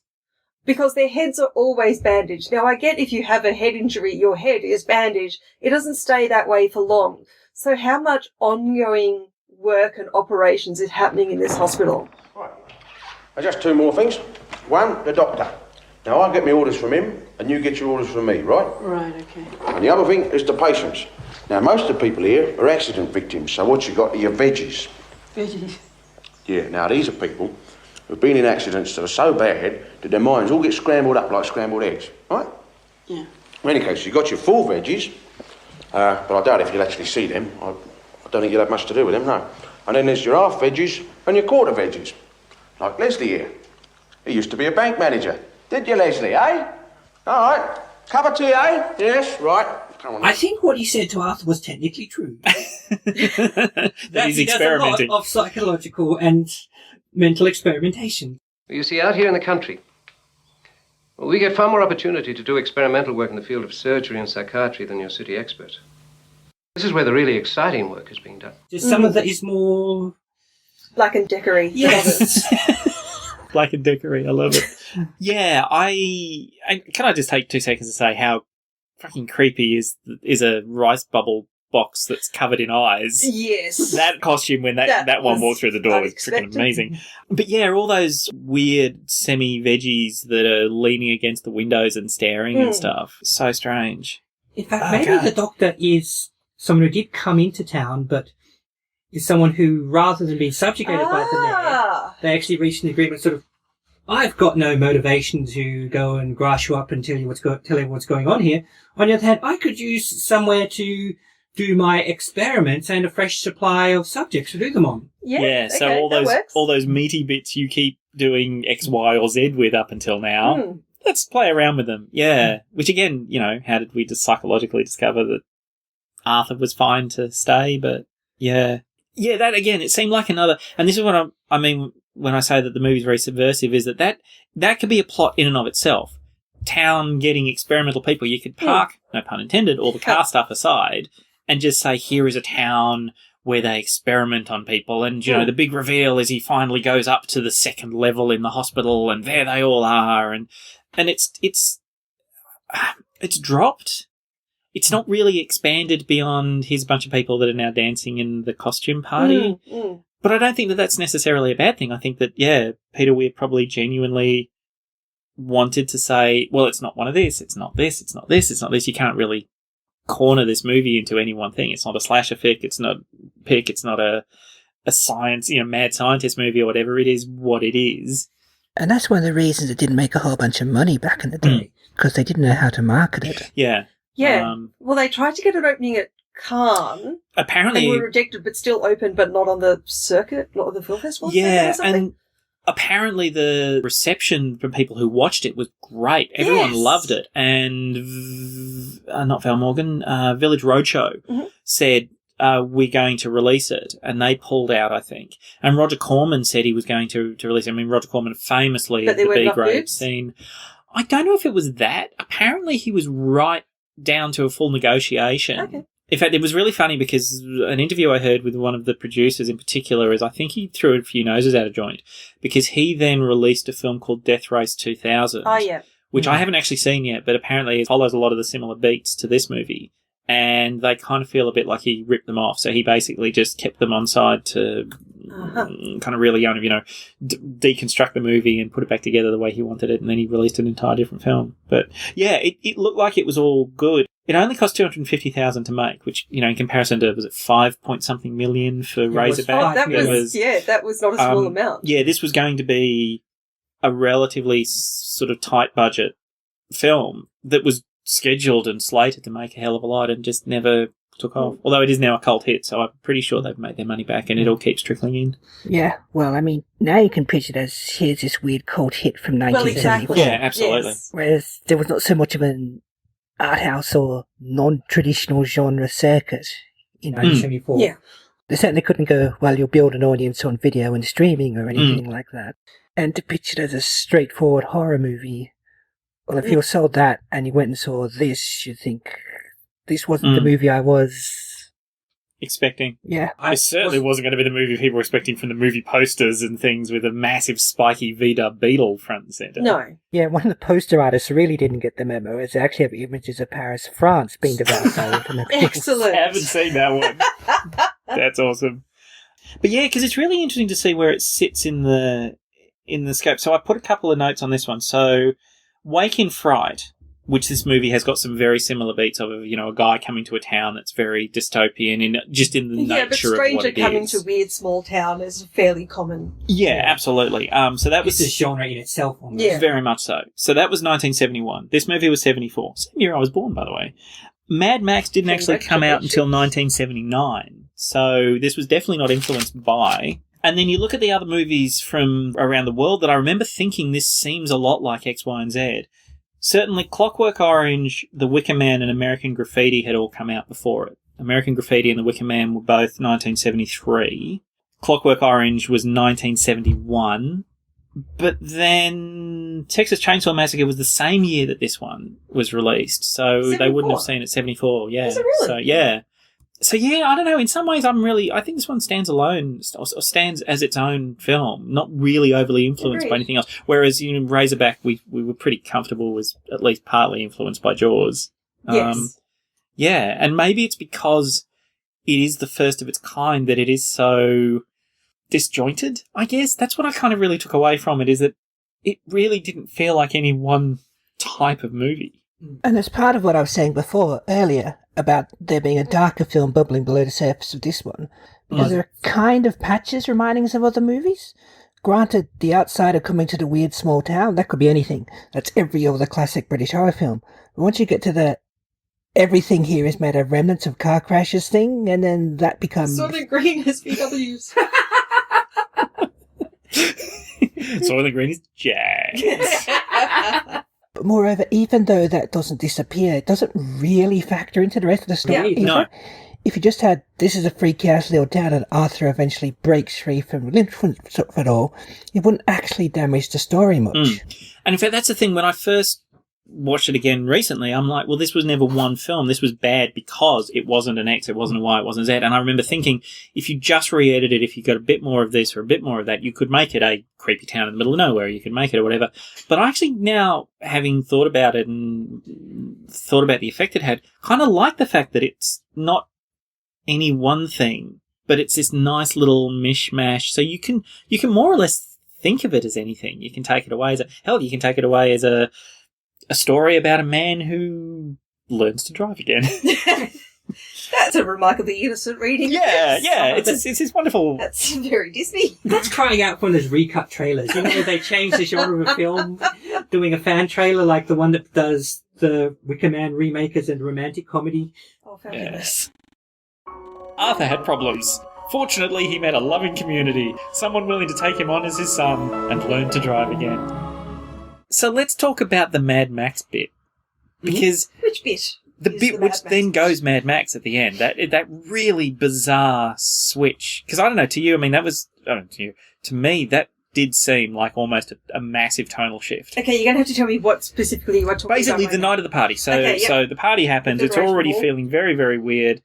And then the kids go full crazy and basically destroy the town. We're still calling them kids, but they don't have parents. Not that we know. Yeah. Because there's no parents pulling them to line. There's no parents taking them to church. And interestingly, Daryl is at church. Daryl is at church. He's the only yeah. one, but he's also the only one of the youth that has a job. Yeah. Daryl's straddling that same area, like Arthur. And you get the impression he's very much the leader of the gang of kids too, because he's the one who's front and center in this in the Wild West standoff that they have on the streets. But the bit where basically they stop being the kids and become the cars, because I think so they burn Daryl's car and he loses it. Yes, and the tow truck guy, or the guy who goes and sabotages the road, says the cars are angry. Yeah. The actual phrase is, it's the cars, they're a bit upset over the burning. Yes. Which completely dehumanizes them as kids, and they just become the cars that then ain't parrot. And I love it. Well, frequently when the kids are driving, we can't see them. No. We just see the car. Yeah. The animal noises weren't as overt in the proper one versus the cars that... If you watch the cars that eat people, you'd be forgiven for thinking the entire second half is Jurassic Park car version, because it's all roars and animal noises and screeching. Whereas there are sequences, I think, where Peter Weir stuck that sound effect into the engine noise, but you do still get the engine noise over the top, so it's that kind of make it scary-ish, whereas... And it's probably meant to just sort of evoke the wild animal. Yeah. I think it happens, with close-up of of either a cutting blade or whenever they painted the kind of the Spitfire type teeth on the side of the car, as opposed to, let's pretend that they're genuinely real. Although I did get then that impression, the bit, which was one other thing, was like kind of thinking Lord of the Flies stuck in my head when that guy picks up the door of his car and goes to spear one of the other vehicles. It's the shield and spear. Was that it's almost like at that point the kids become just the insides of the cars. We're calling them the kids, and I think we're wrong. I think we should be calling them the cars. Yeah. Calling them kids and youth felt wrong all through this, and I think that's why. Yeah, and I mean, that's really, because that could be, I mean, again, it's early 70s, that could be a gang name. It could be like what were the two big gangs in Sydney? Not the Crips. Oh, Lord. No, the street gangs, Yeah, I don't know. I can't remember. Or maybe it's even a bit earlier than that. But there were, it's a bit like the Crips or it could be just a gang name, the Cars. But it is also pretty much their entire identity. The youth's really got nothing else to do. Yeah, they've got nothing else to do. So they just live and breathe car culture, which And other than Daryl at church at work, and we're taking the view that he's sort of an almost grown-up, we don't see them indulging in anything else. No. They're not, playing sport or... Well, Daryl's down the pub with the other grown-ups, isn't he? Having a pint. There's one scene that's in a pub. I thought Daryl might have been in it. Oh, yeah, they're sitting there listening to the radio, which and then the car crash comes in. Yeah. Jesus. This is Max's contribution. You were right there, buddy. So what did you think of Cars, Max? Jesus, Max. So this is if you wanted to do that deep dive about, let's take the elders as the parents and the cars as the kids are the parents, that era where they're losing track of their youth, and that kind of highlighted, I think, and I don't know how big a disjoint it was from the 70s, but the sequences with John Meillon sitting there smoking a pipe, reading a book, was very much that kind of nod back to that classic English heritage of being Australian. When you grew up watching Yes Minister and, eating tea and biscuits Did they have a and TV? stuff. No, I don't recall ever having seen a television. Yeah, I think it was all... Nor a normal stereo, just car radios. Yeah, it was all car radios. So that very much seemed to me, and it was all very brown too. Yeah, but it was the 70s. It was really jarring, yeah. Now, maybe it wasn't quite as big at the time, but I very, very much get that impression that if you wanted to look at it, John Meillon is very much the English heritage, ABC type Australia, and the kids were very much BBC, type Australia, and then the kids were very much the car culture MTV up and coming generation. Yeah, well, kind of, yeah. That sort of, I mean, we love the fact that Australia, or, we embrace the fact Australia has a solid car culture, but the only other nation that had a really strong car culture like that, of that style, is America. The US. And that was where, the 70s was when the American stuff was coming in, and you talk about that big, the generation gap, the literal generation gap, partly because you got this big selection of kids that had died in wars, so you had that literal generation gap, but the parents that growing up didn't know how to talk to the kids, and you very much got the impression the elders didn't know how to interact with the cars. They just kept seeing them, and those couple of ones who are notionally the good kids, like Daryl and like possibly the cop who seems young. I don't know what he was meant to be at all. No. I think he was in Teen Grown Up, but was trying to sort of... Trying to still be hip with the cars. Yeah. Because he does try to not be completely offside of them, but I think his loyalties... Well, actually, he probably knows that the cars run the town. Well, he defuses the situation. He defuses the standoff, takes Daryl and the other guy in to have a chat. Yeah. But on the other hand, he doesn't just go, no, they can do what they like. Yeah. They're young and cool. Yes, he draws the line at shooting a priest. Which is, if a line must be drawn, it's not a bad spot. Yeah. Oh my God. Yeah. Sorry, I've just flashed it. You said that the guy who wrote the music for Roxanne. Yes. I suddenly remembered the one other thing. I remember thinking about Roxanne when I was watching this movie. The bit where they're setting up the street for the big festival is exactly like when they're setting up the street in Roxanne for the big festival, and the mayor gets really shitty because he says it's open and then there's nobody on the street, and he swears into the microphone. Oh, sorry, I just got that rando flash of that. That'll be a bit like this mayor insisting everyone has to come to the Pioneers Ball. Yeah. And did you get, maybe it's just me, did you get the impression that the mayor, because I know that the mayor gives Arthur his outfit, but do you all get the feeling that the mayor has almost decided what everyone else is going to wear too? Oh, I don't know. I thought that might be Because- more of a directorial thing, like the Doctor is a magician now. Maybe it was just the production, but everyone who was wearing a sign, it was the same type of sign on the same piece of cardboard written in the same handwriting. Oh, yeah, fair. I see what you're saying. But I don't know whether that's just maybe production limitations, like someone wrote down, okay, what they're trying to be. But it almost like the mayor says, okay, you'll wear this, and you'll wear this, and you'll wear this, and by the way, come... Or two people discussing down the pub, what are you going to wear? I don't know, I'll just get a sign and write Chinaman on it. It's like, excellent, I'll do the same with Early Pioneer. Yeah. I will say one other thing. Yes. Clothing. Clothing. I don't know whether you noticed or not, but the mayor gives Arthur clothing 3 separate times. He's a free elf! He's a free elf! Arthur, okay, I actually wrote that down. I literally wrote down, Arthur is a free elf. Of course you did. Where did I write that? I want to just prove... I can't find it. But yeah, because the very first time we were introduced to the mayor, to John Mayallion's character, he gives Arthur a tie to attend his own brother's funeral. Yes. Yeah. Then he gives him the armband in the box, well, not indirectly by, through one of the other guys. And then, of course, he gives him an entire outfit at the very end to wear as this is what you will turn up to our costume ball as. Yeah. He's definitely wearing something at the mayor's when he goes to the town meeting. Yes! Oh, which was the other thing I was going to say about that town meeting. I love the fact that, the mayor says, okay, and now let's on to parking inspector. And everyone else is like, parking inspector? What? Yeah. And he said, as far as I'm concerned, there's only one person who can do this job. And they're like, oh. Here's the bloke you met 5 minutes ago. And he says, yeah, it's Arthur. And everyone looks really surprised, but he's like, he's the only one sitting at the meeting. How could you not see? Okay, maybe the Well, they could have thought it part. went to one of themselves. But that's the thing. Why would they think that if suddenly there's this random person that the mayor's brought that Okay, night? yeah, that's fair. Unless it's, bring your kid to work day. Could be. But yeah, I guess... Oh, God, I hadn't thought about this before, because we were talking about the mayor's relationship with Arthur. Of course, there's very few... partly the era, there's very few female characters, and the only one who's there, I think she's the only major one, is the wife. She's the only woman that gets to speak, I think. Yeah. Well, considering that he has a wife and 2 daughters, would the mayor be maybe even considering trying to groom Arthur to become the next mayor? Is that what he would want? I can see it. He has no male heir at this point. Some people still make a fuss about that now, and certainly back then they did. And especially if he's another generation or two back himself. In terms of values.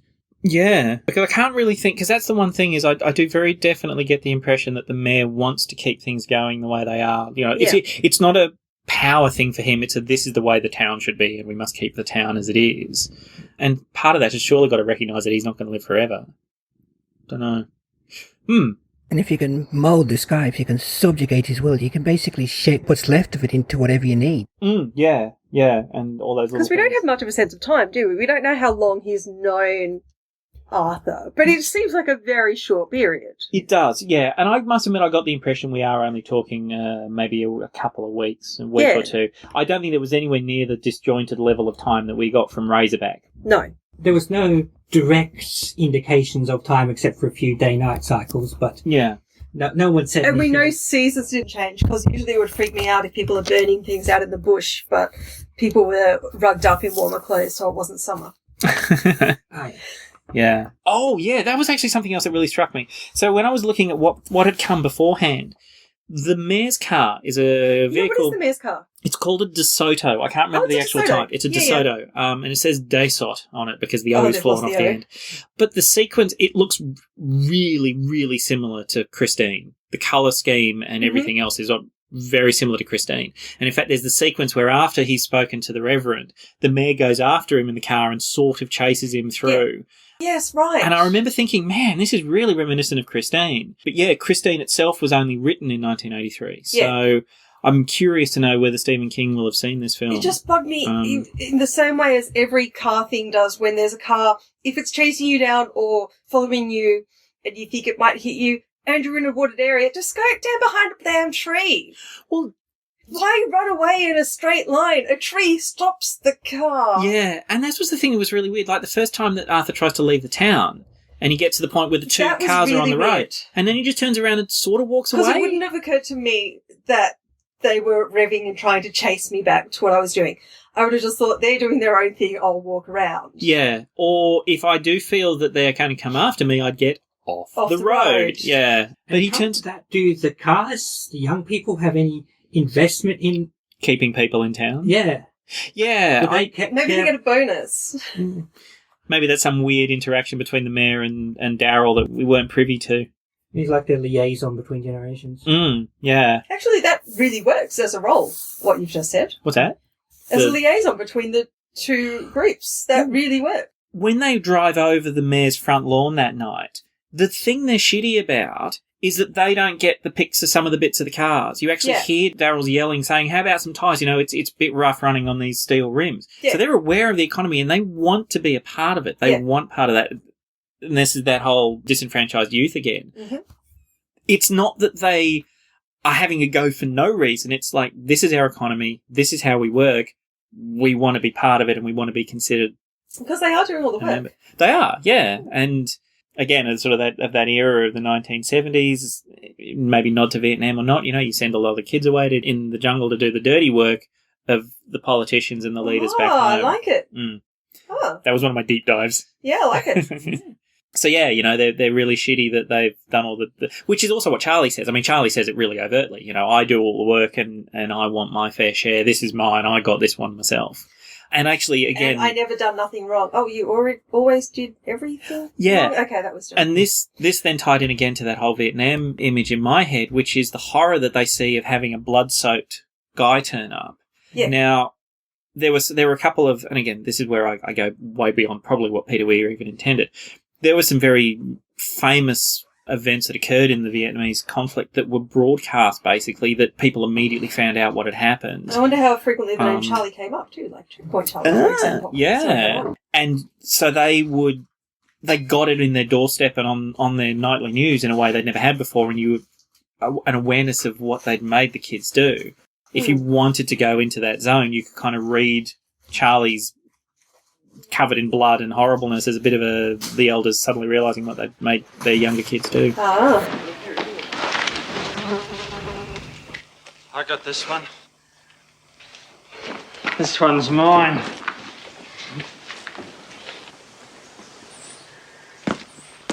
You bastard. You irreligious bastard! Steady. All right, come on. You bastard! Why did they bury the damn gun? I have to report this, man. We can't come. Get down. Will you shut up, you animals? You heard what I said? Now shut up!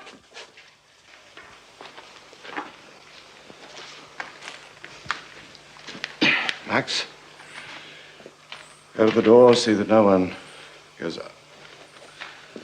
Never did nothing wrong. You always kept the best bits for yourself. I never done nothing bad. Never done nothing wrong. Now listen! Listen! All of you. Now just remember, An accident has occurred. A shooting accident. Mr. Metcalf? Mr. Metcalf.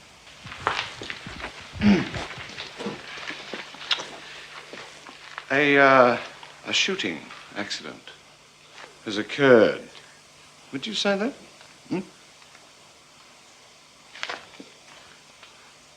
Go on. A shooting accident has occurred. That's right. That is right.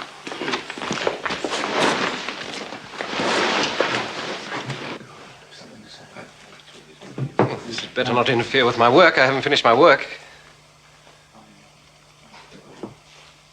Well, I can only go so far, Len. I've got my career to consider. I haven't finished my work. Your work? Your bloody work. You're in this as much as we are. What about those experiments, those bloody experiments of yours? Take that experiment back to the hospital, will you? All right, Len. Move it. Yes, Len. Come on. Bring him along. Come on in, China. We've got a nice Meccano set for you. Come on. There was one other thing, or actually two other things I wanted to ask very quickly, is I thought that Bruce Spence's character, Charlie, had the same issue that David Argue's character had in Razorback. Mm-hmm. How mad and not with it is he really? Because he's almost introduced like Ruprecht the Monkey Boy in the opening sequence.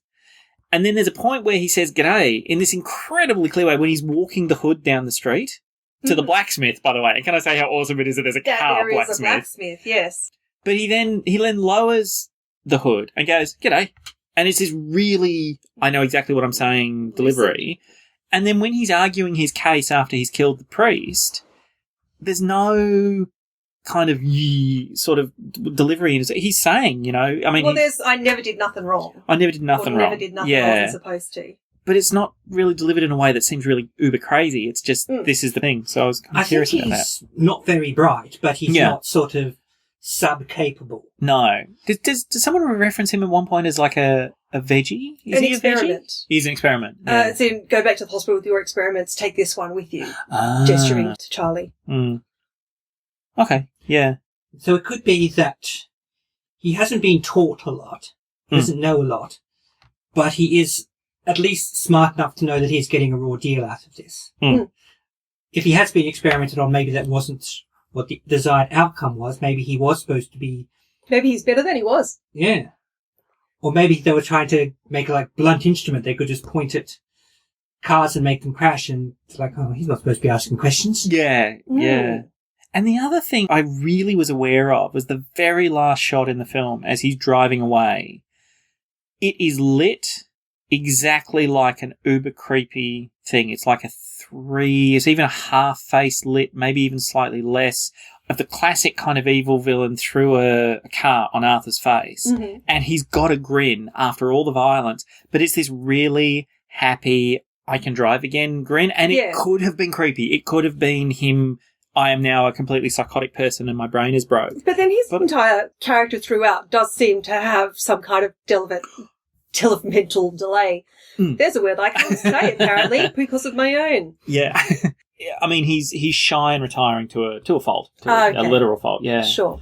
Could also be because he's a movie character, but when he pauses after discovering he can drive again, you kind of think, oh my goodness, he just killed another person. And he just goes, I can drive! Yeah. He doesn't think, oh my goodness, I have murdered a living being, and this time there is no ambiguity as to my intent or culpability. But then he was following the mayor's instructions exactly. It was the mayor telling him to go backwards and forwards, and he was just following exactly what the mayor said. Yeah, and at that risk of kind of harping once more on that Vietnam thing, that I got that as the real... I think it was that sequence that got me thinking about the Vietnam cycle in its entirety, is that he very much is, isn't this wonderful, I can drive, look at the innards of the car. Because that's what by the end of the film, I was seeing the kids as like the insides, like the guts of the vehicle. The way that Daryl sprawls out through there is almost like, you know, if it was a slasher flick, you can imagine it as the guts of a human or, you know, someone. And the other couple of sequences where they kill a car, you don't even see the people they kill. They stab in through the window or whatever, and it's like the cars are screaming. So, but yeah, I saw him standing over his fallen beast, and all he's taken away, even though there is that moment where you see him screaming about the horror of what he's doing in the mayor's car. Yeah, his big takeaway is, I can drive again. So yeah, it's like the mayor's basically got him to do this, and that's actually really interesting because that's the mayor's downfall. As well as losing the entire town, the big loss in the film is him losing control of Arthur, and Arthur being able to escape, or not, depending on how you view the traps. But he's able to do that specifically because the mayor's giving him the go-ahead. And speaking of, very quickly, one little thing I noticed, and I guess it was maybe even just because of the way they were filmed, when Daryl's character is killed, when Daryl's car is killed, the mayor pats his car first. Oh. Before he is then patting Arthur on the head a bit later. We actually see him give a good on you to the car. But I mean, that may just be because he's in a position by the front of the car. Oh, and speaking of stunts, like all the stunts that were done, they were like real Yes. I mean, the bit where they're in the barn, that's actually Terry Camilleri just getting out of the way as the car comes running through and slamming against the wall and then running towards the camera, sort of bottom quarter of shot. So Chris Haywood was lucky to make it to Razorback. Yeah. I think a lot of people who are in these early movies were very lucky to make it. Say it. Oh, Razorback, terrible. Yeah, and also, I think we talked about the fact that the way the midnight departure of those people look, it's just so much like refugee footage you see on TV now. And I would imagine probably from the time too that you're getting refugees and things in the media. No doubt another social commentary. I mean, that's the other thing, is the film could be a social commentary about just about anything.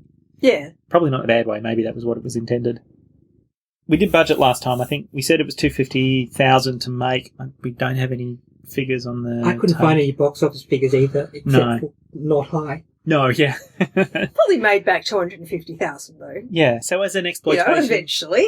You'd like to think. I think someone in an interview I heard has said it's made now over $1 million in trickle stuff because, every sale of a DVD still gets a few cents or something. I'd say by now it's certainly made it back. And I don't think it's done Peter Weir any long-term career harm. No. Actually, when this was sold as a DVD, it was in a 2-pack. It was this and another Peter Weir film.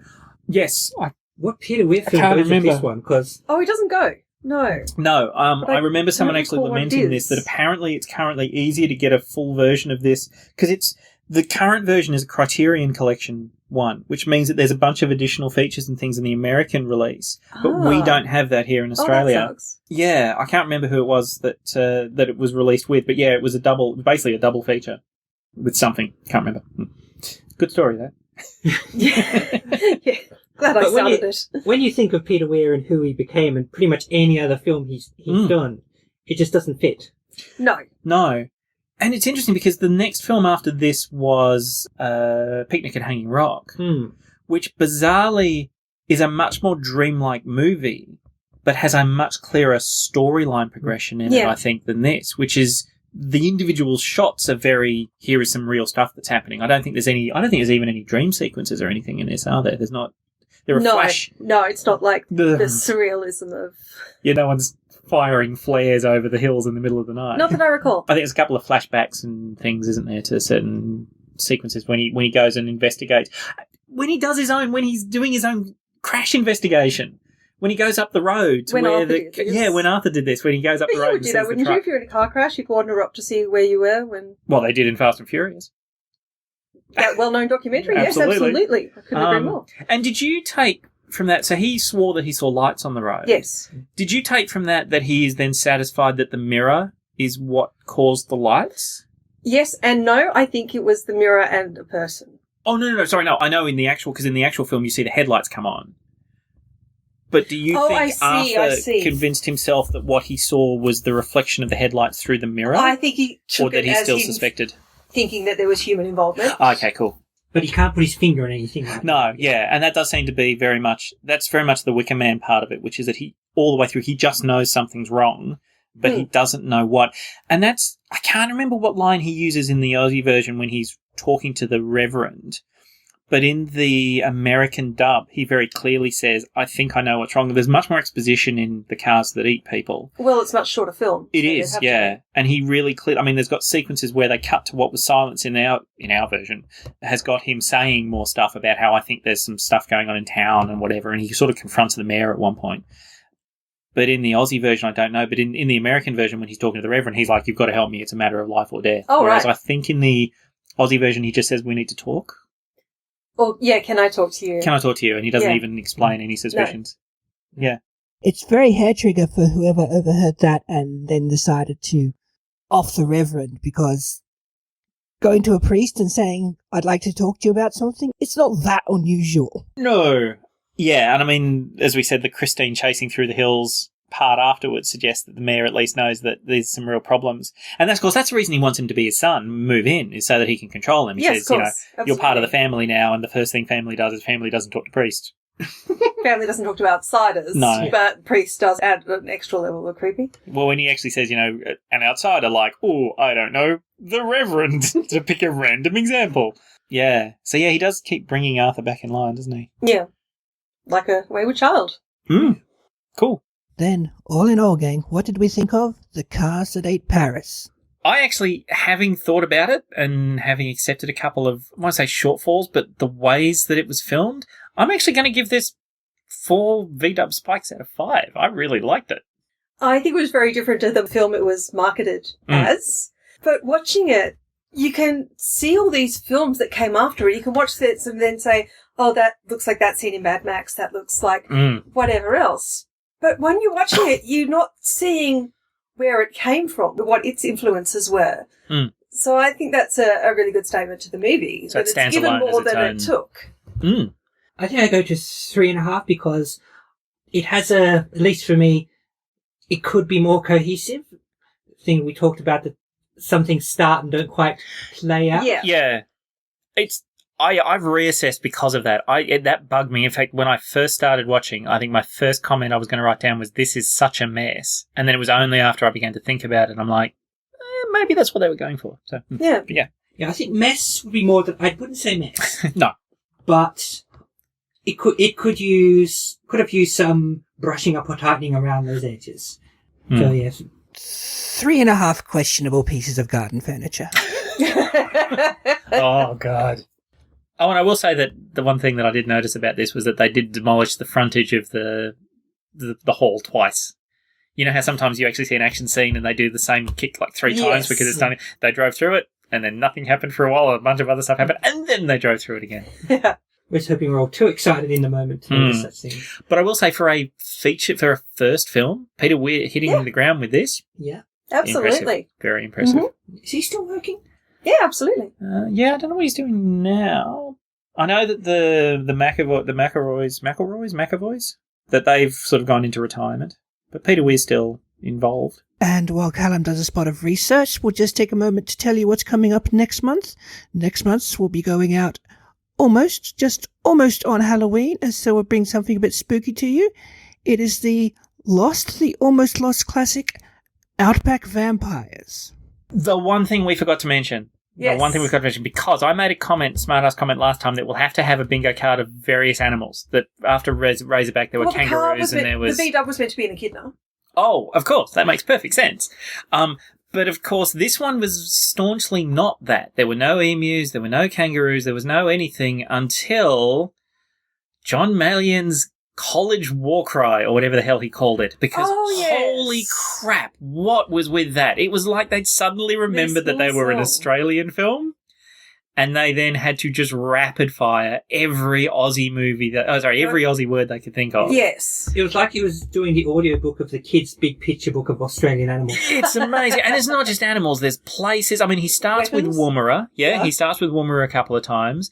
Then he goes through Nullarbor. Then he mentions a couple of animals. Then he mentions an orangutan for some bizarre reason. Of course, famously native to Australia. Have you forgotten the meaning of those words? Woomera, Babaloo, Boomerang, Crocodile, Kookaburra, Wombat, Orangutan. Wee-ho, way-ho, Tarramanga Mine, Quandong, Billabong, Gundabluey Pine, Platypus, Emu, Wallaby, Roo, Ibis, Bulga, the White Cockatoo, Marabara, Cowra, Coal Mine, Banco, Boggamine, Narromine, Nevertine, Yanka, Hoopra, Hoopra, ha, ha, ha, Yanka, Hoistu,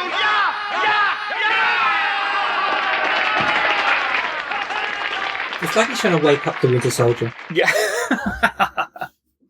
Or reading out books from the Necronomicon. The Necronomicon, the Osnocon, the Aussie book. The Necronomicon. Fuck you. And actually, looking back to last month's episode, we can recommend going and checking out episode 300 of the Projection Booth podcast. It's actually covering Highlander, which was also directed by Russell Razorback Mulcahy. I forgot the movie I was talking about.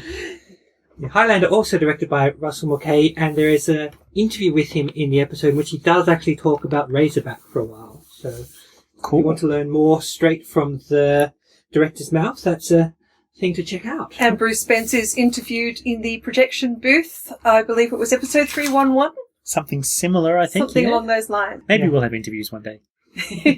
Thank you for listening. I've been Daria. I've been November. And I'm still Callum. Well done. Thank you.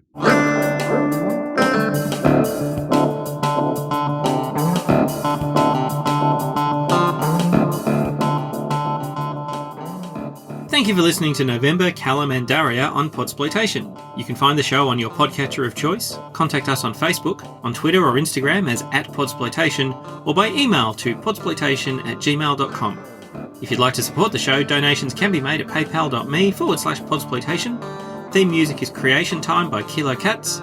Find and purchase their work at www.musicbrowse.de. All other material used is for review or illustration only. No claim or infringement is intended, and it remains the copyright of their respective holders. No small country towns were harmed in the making of this podcast. Podsploitation is a Moment of Mayhem production.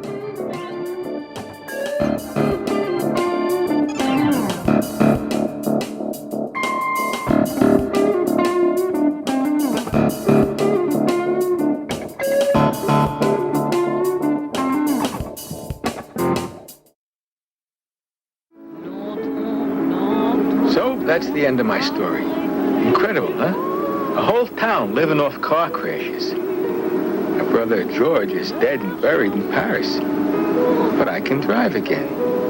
You win some, you lose some, right? I'll tell you one thing, though. I'm getting the first plane out of this crazy country.